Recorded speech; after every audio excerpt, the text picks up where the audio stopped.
Tega, Siti diancam jika bawa anak majikan yang Down syndrome kembali ke Taiwan.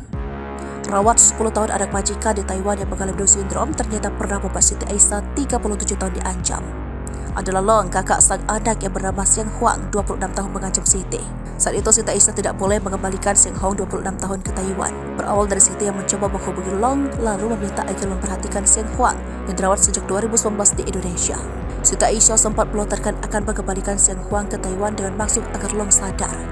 Tetapi balasan Long malah mengancam Siti Aisyah. Long mengancam Siti Aisyah supaya mengembalikan uang yang diberikan oleh ayahnya selama Siti Aisyah bekerja pada 2013 hingga 2016. Bahkan kata Siti, saat itu suami Siti Custom yang juga seorang tenaga kerja Indonesia di Taiwan sempat menghubungi kakak dan ibu Siang Huang, namun justru kontrak ini diblokir.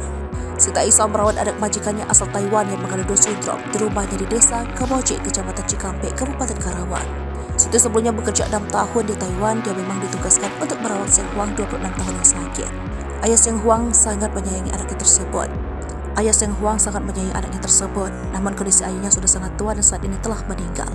Ketika kontrak Siti akan habis, ayah Siang Huang memintanya untuk tidak pulang ke Indonesia karena ibu dan kakaknya Siang Huang sudah tidak mau merawatnya. Siti merasa kasihan dan sudah menganggap Siang Huang seperti anaknya sendiri pun memutuskan untuk merawat Siang Huang di Indonesia. Selama 2 tahun di Indonesia, Siti masih mendapatkan biaya bantuan perawatan dari ayah Siang Huang. Namun ketika ayahnya meninggal, Siti mengaku sudah tidak menerima bantuan. Bahkan ibu dan kakaknya sangat sulit dihubungi.